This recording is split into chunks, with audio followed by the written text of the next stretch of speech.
Peux absolument pas le croire, mais que ce soit le cas ou pas, malheureusement pour moi, je ne pourrais pas me prêter à l'exercice. S'il y a d'autres personnes qui veulent répondre à cette question-là, je vous laisse libre cours. Mais commenter les propos d'Amer Kamer, honnêtement, c'est plus fort que moi. Je passe la main. D'accord. Monsieur Boost, vous voyez par vous-même que Wilfried Ekanga, Monsieur Fotsi, vous voyez que c'est ce qu'on appelle le Congossa politique, les ragots du quartier. Vous êtes un master, c'est-à-dire vous êtes un master. Vous êtes un étudiant, vous allez présenter votre master ou vous avez passé votre master. Vous allez rencontrer quelqu'un qui a le BPC, qui n'a pas eu le BPC. Et vous faites de lui votre enseignant. Il vous raconte des choses que Maurice Kamto a appartenu à un cabinet qui serait France-Africain. Et vous-même, vous ne vous posez même pas la question de savoir que, mais, c'est quoi un cabinet France-Africain? De quel cabinet on parle? Quel est le rôle d'un avocat? Quel est le rôle d'un juriste? Est-ce qu'on parle d'un métier libéral? Est-ce que Maurice Kamto ne doit pas défendre ses clients? Et quel était le rôle de Maurice Kamto dans le dossier?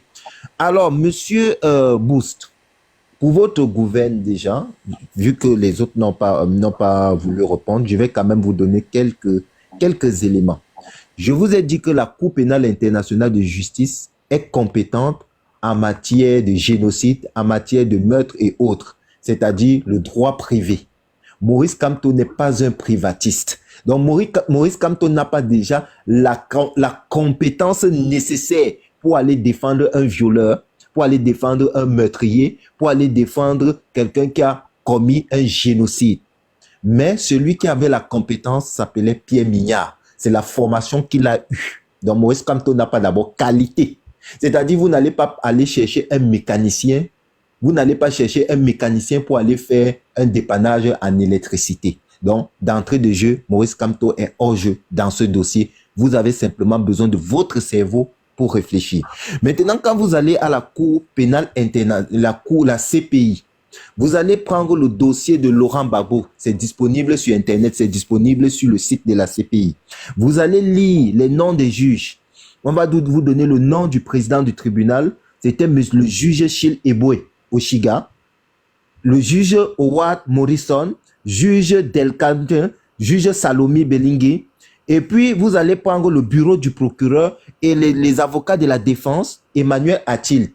Emmanuel Atilti, dont Amer Kamer vous parle. Emmanuel Atilti, c'est le même Emmanuel Atilt qui avait défendu les génocidaires du Rwanda. Et c'est lui qui a pris la défense de Laurent Gbagbo. Ça veut dire que comme il avait défendu les génocidaires, et qu'il défend Laurent Gbagbo, ça veut dire que Laurent Gbagbo est un génocidaire selon la réflexion d'Amer Kamer et un certain fétiche de guerre. Ce qui est absurde, ce qui est stupide. Je comprends pourquoi Wilfried et Fotsi ne veulent pas répondre à cette question, parce que c'est de la connerie. Ensuite, après Emmanuel Atit, il y a Agathe Bailly, il y a Jennifer Noura, et les représentants des victimes de la Côte d'Ivoire, c'était Parolina Massida. À aucun moment, le nom de Maurice Kamto n'apparaît. Bien au contraire, vous devez plutôt vanter ce que vous aviez. Au curatorium, des 35 meilleurs avocats dans le monde entier. Sur les 8 milliards d'habitants, votre professeur, votre compatriote Maurice Kamto fait partie de ces avocats. Vous devez plutôt partir prendre l'histoire des 3 frontières, l'histoire de Bakassi et beaucoup d'autres histoires, beaucoup d'autres procès où Maurice Kamto a gagné. Et d'ailleurs, Maurice Kamto était en procès dans l'histoire du fils de l'histoire de la Guinée équatoriale contre l'État français. Et Maurice Kamto était avocat pour combattre l'État français. Et Maurice Kamto a gagné le procès haut la main. Donc Maurice Kamto a toujours servi l'Afrique. Et vous allez voir qu'il est commandeur de l'ordre de la valeur au Niger et un peu partout en Afrique. Et Maurice Kamto, c'est l'un des meilleurs avocats. Et c'est même l'une des raisons pour laquelle vous devez voter Maurice Kamto. Parce que Maurice Kamto a la capacité juridique d'engager des dossiers internationaux auprès de la CIJ, ou encore il a tout un collectif d'avocats qu'il connaît, un carnet d'adresses et autres. Donc, je pense que si les autres ont refusé de répondre, ce n'est pas parce qu'ils n'ont pas de connaissances. Ils ont beaucoup plus de connaissances que moi dans le dossier. Donc, je vais vous donner également le numéro de téléphone du cabinet, Lysias Partner. Comme ça, vous irez là-bas. C'est le 01 35 43 52 52. Allez à Lysias Partner. Allez rencontrer Minya, il est vivant. Posez-lui les questions. Arrêtez d'écouter Ahmed Kamer. Ici, vous avez Fotsi, c'est un intellectuel, Wilfried Ekanga, Titi Zalo, tout le monde. Quand vous montez sur ce panel, c'est un panel sérieux. C'est un panel où on parle politique. Il ne s'agit pas de parler du caleçon des femmes. Alors, Bous, est-ce que vous avez quelque chose à dire avant qu'on ne continue?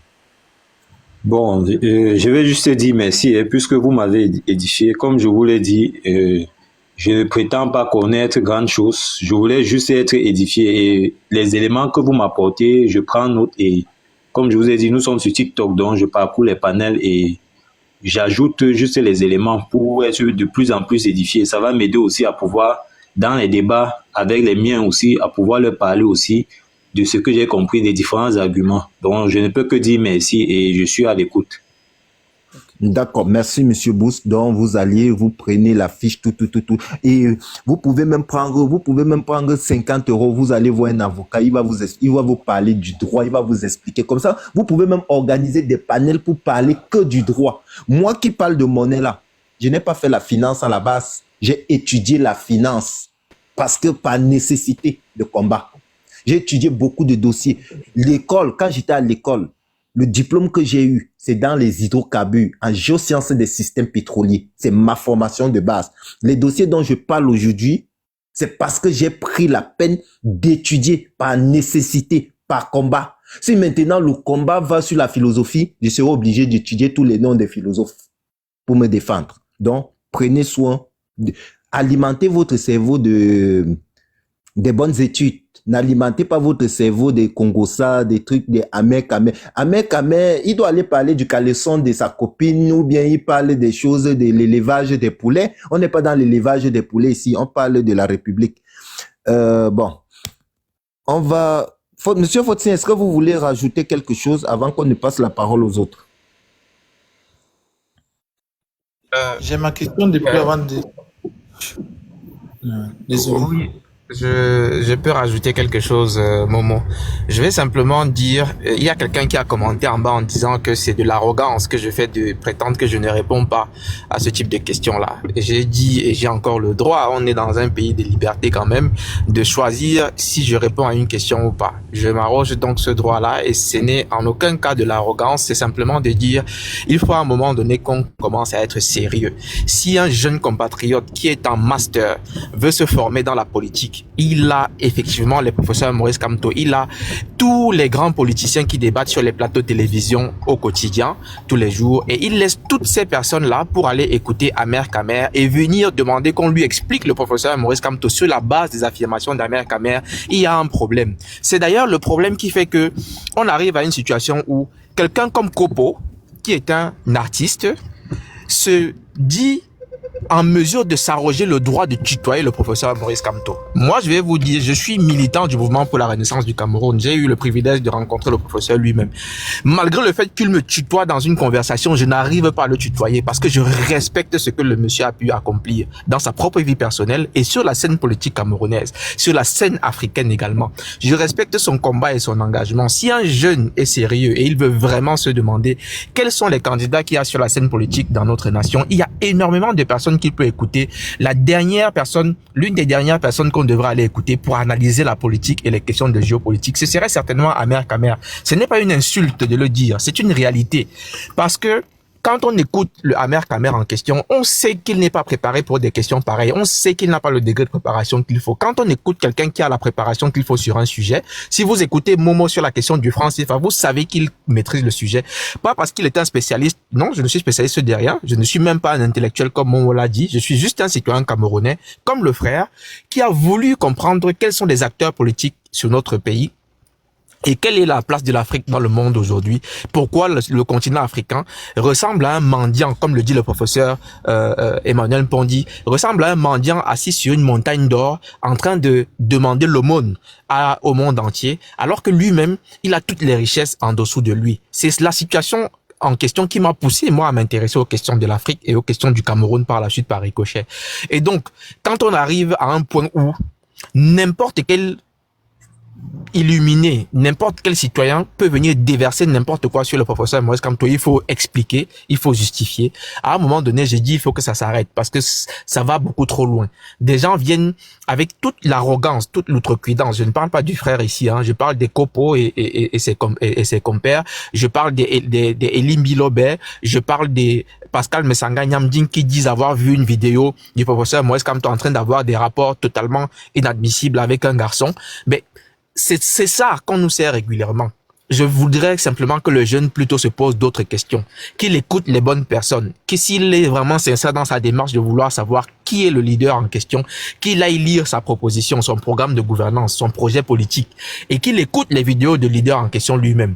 Et puis, s'il n'est pas convaincu de certaines informations qu'il a reçues, qu'il fasse le minimum d'efforts qu'il est nécessaire de faire, à savoir la recherche. Je peux vous garantir qu'en faisant cela, le frère n'aurait pas eu besoin de nous poser la question ici parce qu'il aurait déjà trouvé toutes les réponses aux questions qu'il s'est posées. Je vais par contre revenir sur un seul aspect. C'est celui du panafricanisme, uniquement.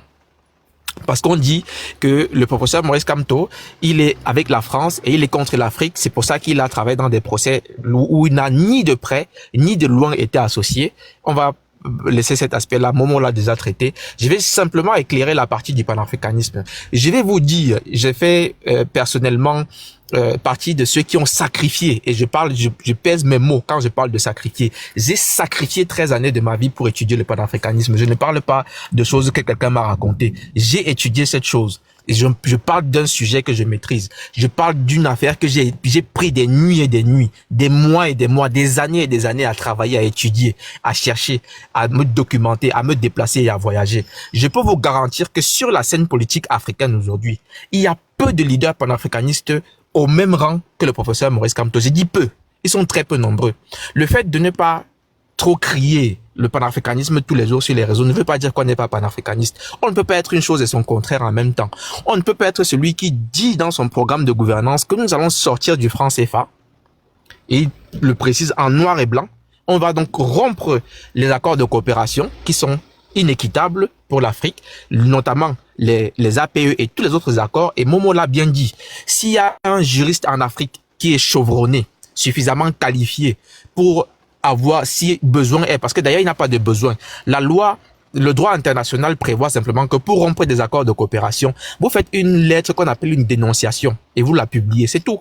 Vous envoyez simplement à l'autre partie. Vous dites simplement dans la lettre, à partir d'aujourd'hui, les accords de coopération que nous avions signés prennent fin.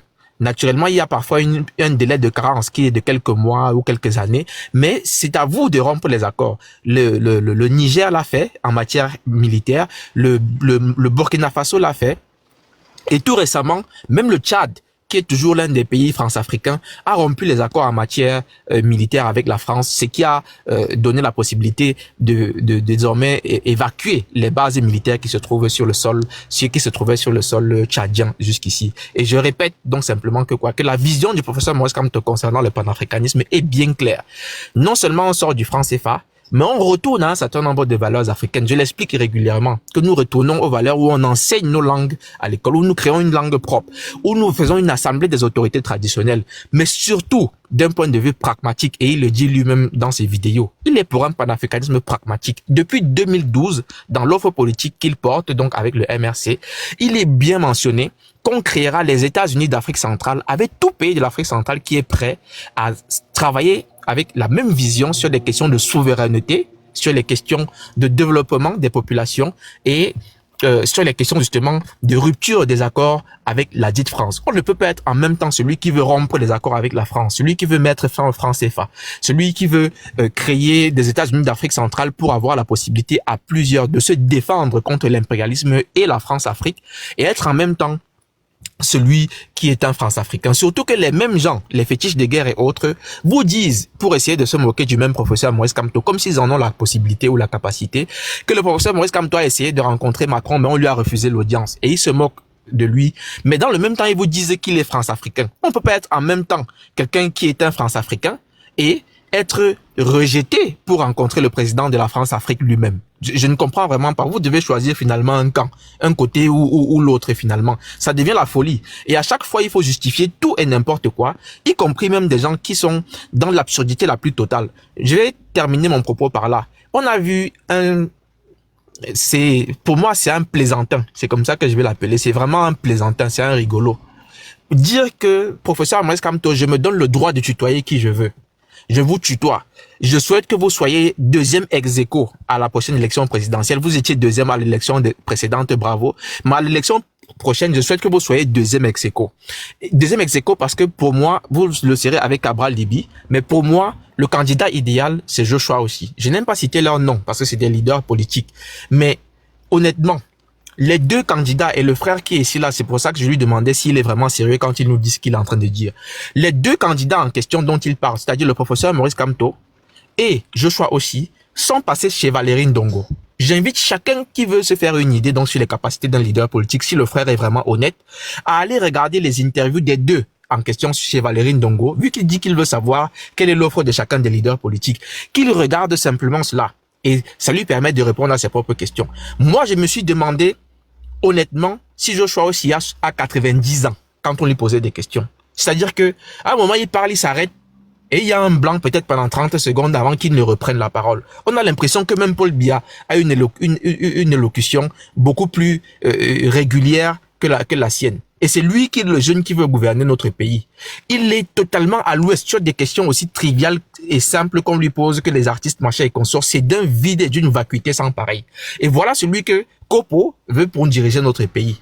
Et en même temps, lui-même, il se met dans une posture de totale arrogance et de total manque de respect vis-à-vis du leader auquel il parle. Parce que si vous connaissez quelqu'un comme étant un leader qui était deuxième à l'élection présidentielle dans votre pays, vous ne commencez pas par l'insulter. Vous ne commencez pas par vous moquer de lui. À un moment donné, il faut donc que cette imposture-là cesse. On ne doit pas toujours être là en train de jeter l'opprobre sur quelqu'un qui montre par sa posture, qui montre par ses capacités intellectuelles, qui montre par son programme, qui montre par son amour pour le pays. Il vous sort les 10 commandements dans lesquels les deux premiers vous parlent uniquement et de l'amour du Cameroun et de l'amour des Camerounais. Il vous dit tous les jours, je vous aime, j'aime ce pays, je ne trahirai jamais. Et il n'a jamais trahi. Mais on est toujours tous les jours en train de vouloir expliquer que oui, il faut justifier s'il était un homo ou pas, parce que Messanga Nyamding aurait prétendu avoir une vidéo de lui. Non. Ça, on peut pas continuer dans ça. Il y a des affaires beaucoup plus importantes aujourd'hui. Nous sommes dans la phase des élections. Donc, le mot d'ordre, c'est inscrivons-nous massivement sur les listes électorales, sensibilisons pour que les gens s'inscrivent, contribuons et apprêtons-nous à suivre les 3 autres lettres du programme IVSD. Je vais m'arrêter là. Je laisse d'abord la parole à ceux qui étaient sur le panel avant moi et puis je reviens au besoin s'il y a des questions. D'accord. Je rappelle que les questions sont adressées à Monsieur Fotsing et Wilfried Ekanga. Vous avez compris, j'ai dit Monsieur Fotsing, j'ai dit Wilfried Ekanga parce qu'on ne met pas Monsieur devant un prénom. Ou bien j'ai dit Monsieur Ekanga, Wilfried. Alors, on va d'abord passer Monsieur Alex, vous posez votre question, comme ça Monsieur Fotsing va noter. Ou Wilfried Ekanga va noter. Monsieur Chafi, vous posez vos questions, mais ils ne vont pas répondre sur le coup. Colonel va d'abord prendre la parole. Monsieur Alex, j'ai dit déjà, Alex, votre question. Est-ce qu'Alex est là? Chafi, votre question. Là, je suis là, désolé, je tentais de faire un truc là. Oui, Bonsoir. Alex, allez-y, votre question. Bonsoir tout le monde, bonsoir. Et j'avais une question principale pour Monsieur Wilfried, si possible.